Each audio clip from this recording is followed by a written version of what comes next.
Welcome to the Sportsbook Review NBA Playoff Preview Show. I'm Joe Duffy of OffshoreInsiders.com along with Troy West of TroyWins.com. We are going to preview the Friday and Saturday action. We're getting deep into the NBA first round, and even some teams have advanced to the second round, but we still have some first round games to be decided before we do talk about both the Friday and the Saturday portfolio. Please remember, if you're not already subscribed to the Sportsbook Review YouTube channel, you've got to subscribe right this very second. You will not miss an important video. All kinds of sports. Look, they even do the European soccer, some great previews there. The NHL playoffs are here, and Major League Baseball is well underway, so make sure you subscribe now. Please feel free to leave any comments. Most importantly, if you like this free information, literally, just give us a like. That will help us when it comes to search engines and whatnot. Well, Troy, it's been an exciting playoff so far. OffshoreInsiders.com on one of the great runs of my life, 54-16 in basketball. That's college and pro.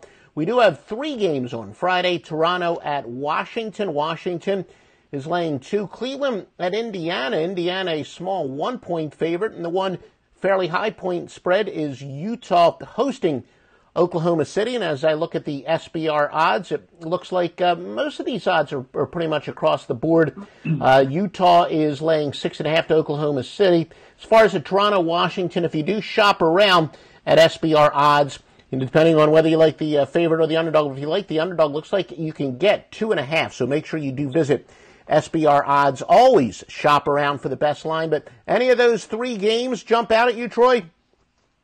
You know, Joe, gosh, it's a really tough card tomorrow. I firmly believe that.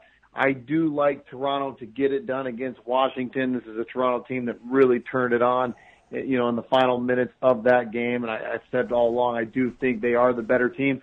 You and I both spoke. We thought Washington would make this a very interesting series, and they've done just that. I mean, they had, game 5, in their fingertips and just kind of let it go down the stretch. But I think that was a huge, huge win by Toronto. They end up not only winning the game, but covering the game.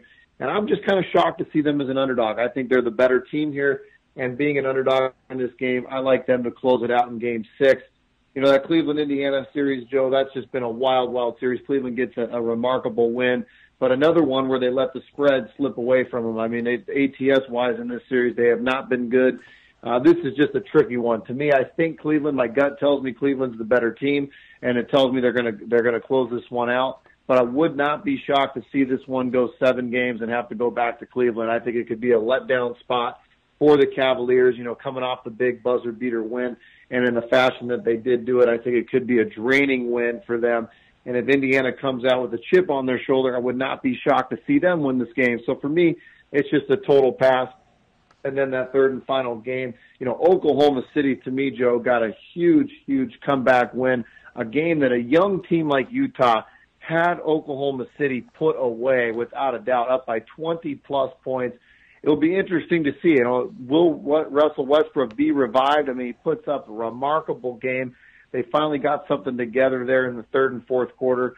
Will they ride that momentum and pick up a win in Utah and make this series interesting? Or are they drained, and will Utah bounce back? So to me, that's a tough one as well. But I like Oklahoma City getting 6.5 points. That's a lot of points in this game, and I think Russell Westbrook's too good of a player to go down without a fight. So I'd take the points in that one, Joe. All right, Toronto and Washington. Troy, some of the games, some of the things I'm looking at in each one of these games. Road teams trying to close out in game 6 or 7, a very solid 44-18, unless they are a large underdog. Of course, that would benefit Toronto. But, an angle that's been nice to us so far at OffshoreInsiders.com, playoff home favorites, despite a significantly inferior record, is 220 and 154. And Troy, I know you mentioned you were a little surprised to see Washington as the favorite.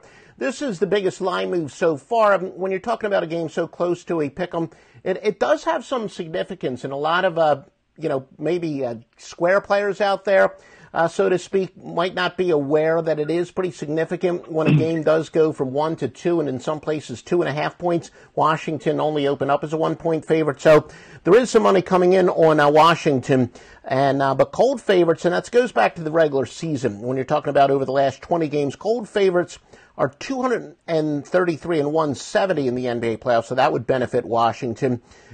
You're right, Troy. We talked about this, on paper. Cleveland or Indiana's probably every bit as good as Cleveland, but Cleveland's got that guy by the name of LeBron James who just finds a way to win. Is it any shock that he hits a huge three-pointer at the buzzer? Of course not. He is LeBron James, for crying out loud. Road teams, as we said, trying to close out, especially in Game 6, are a great play. But fade teams off a close win that they essentially won at the playoff at the charity stripe, I should say, $3.99 and $2.90, and that would benefit the Pacers. So the Pacers won the game if it just came to points from the field, but Cleveland won the game at the free throw line. Indiana does have to mentally rebound from a tough loss, to say the least. Cold favorites going back to the regular season record, but specifically in the playoffs. But we're measuring whether or not they're hot or cold going back to the regular season. Are a good play, as I said, that would benefit Indiana. Not surprising. Look, I said that I expected Cleveland to really turn it up in the postseason defensively. I thought this would be an under series, and it has been an under series. All 5 games have gone under the total. When you do have the case where the home team is going under 5 straight in a playoff game, now that 5 straight could go back to the regular season, but my database says it's usually been in the playoffs, but it still stays under at a 28-13. So this does say basically when a series is trending under, it stays under the total. And Utah and Oklahoma State, of course, I wanted to look up how do playoff teams do in a same series win in which they overcame a 20-point or more deficit. 7-3 they are. That would benefit Oklahoma City. Or if you really want to look at it more from the standpoint, it probably is more of a team rebounding from a heartbreaking loss. Well, including regular season games, teams that blew a 25-point or more lead and wound up losing only 15-21, and that goes back to the regular season. So that would benefit OKC as well. And I agree with you, Troy. Russell Westbrook is not necessarily quite as great as LeBron James, but he is a true star who, if there's a player who can will his team to win, he's definitely one of them. And that's one of those things that I have to look past my computer and certainly take that into consideration. We are going to have a Game 7 on Saturday, as well as a Game 1, Milwaukee and Boston.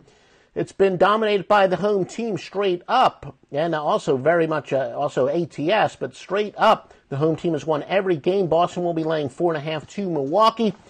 And New Orleans and Golden State. This line's going to move based on updated status on Steph Curry. We now saw he did practice fully. So that I think he's probably going to play in Game 1. And I think if he's suited up and he's warming up in Game 1, he looks like he's definitely going to play. This will probably go up to a double-digit spread. But right now at SBR odds, Golden State is laying 8.5. Anything you're liking on the Saturday card? Joe, Saturday's card to me is actually, I hate to say this because it's not the gambler in me to say this, Joe, but it's just a big pass. I mean, like you said, you look at that Milwaukee-Boston series, that thing has been all over the place. If you want to continue to ride the trend, you're going to bet the home team with Boston. I would not be shocked whatsoever if Milwaukee nipped them in the butt. At the beginning of the series, I was all over Boston. I actually took them in a series bet at minus 150. But as we talked series in the beginning, I was all over Boston, and they're in a great spot to close out this series. But this Boston team does look vulnerable. They've gone on the road a few times now and laid an egg. They come back home and bounce back. Will that continue throughout the entire series? That, to me, is just a big head-scratcher. I would not be shocked whatsoever to see Milwaukee nip them in the butt and take Game 7, and I wouldn't be shocked if Boston, protected home court and got this one. So for me, it's a pass. And then, like you said, Joe, a lot of people out there, a lot of public people that I've been reading up on are all over the Pelicans in this series and even in this game. And 8.5 points, boy, oh boy, it's a lot of points. And like you said, with the line jumping like that, you got to think Curry's coming back. And if he does, how can you go against the Warriors in Oracle? I mean, they've just been outstanding at home. And history will tell you when Curry comes back, that place just gets rocking and that whole team elevates to another level. So for me, it's a pass because you just don't know if he's going to play. And if he does play, at what level. And will the Pelicans coming in off a sweep against Portland, kind of coming in as a dark horse, could they nip the Warriors in the Game 1? Absolutely. So too many intangibles, too many variables here, Joe. I'm going to take a pass on those two games for Saturday. A lot of things to look at and see what happens as we get a little bit closer to that day. Well, Troy, one of my handicapping secrets is usually when you go against old sports cliches and adages as a bettor, you're in pretty good shape. One of the exceptions, though, you kind of hear it in both the NHL and the NBA, where you hear, coaches, players, even, fans, the media will say the home court advantage is really biggest, or home ice, as the case may be in the NHL, but the home, or field in Major League Baseball, it's always biggest in Game 7. That has proven true in the NBA. Home teams do extremely well, both straight up and against the spread in Games 7. But, as you said, Troy, these teams are pretty darn evenly matched. And, in fact, the line maybe opened up a point to a half a point, a little bit higher than you would have expected based on the way the lines have been set so far in the series. So I think the odds makers are expecting some sharp money was going to come in on, Boston because they are the home team. And, of course, the home team is very much held serve in this series, to say the least. New Orleans and Golden State, it gets to the point where, because it is such a high spread, we talk about the teams needing to make a statement. I think even if Steph Curry comes back, I don't think there's any statement that needs to be made until, they play the Houston Rockets in the NBA Finals, if that's the way it does turn out to be, which most people agree. But as you said, look, New Orleans, they couldn't have looked more impressive. They fit into my Adrian Barbeau theory as far as being top-heavy. I love superstars in the postseason. As I said, I look at the bench much less in the postseason because teams shorten their bench and they're going to rely a lot more on their superstars. So that's, one of the reasons, of course, even in a regular season game, whether or not Steph Curry's playing is huge, but I think it's even bigger in a playoff game. That being said, you can kind of see how Golden State would break them in slowly. And, it also fits into my theory that when a guy's been out of the lineup for a while, do you take a one step back before you take those 2 steps forward? So if Curry winds up playing and the line goes up to 10, maybe Golden State's actually, from a betting standpoint, a good bet without Curry. And, you bet them now, and then if Curry does wind up playing them, you might get a decent middle there, and perhaps there'll be a good bet, going against Curry if Curry does play based on that adjusted line. Well, Troy, as I said, at OffshoreInsiders.com has been spectacular. Tell everybody what they can get, though, at TroyWins.com. Yeah, thanks, Joe. Appreciate it. Doing really well in the NHL playoffs, still staying strong in the NBA playoffs. Had a real nice pick the other night with Oklahoma City. Took a huge second-half comeback, but we'll take it. Still got that one in the series. Doesn't look good, but so far we're 1-1 in series bets with Boston pending and Oklahoma City pending. A very good second round, Joe. Looking forward to covering it with you. Not 45-16. Can't go that far, but very much in the black. Come take a look at TroyWins.com, and we're happy to give you a free trial.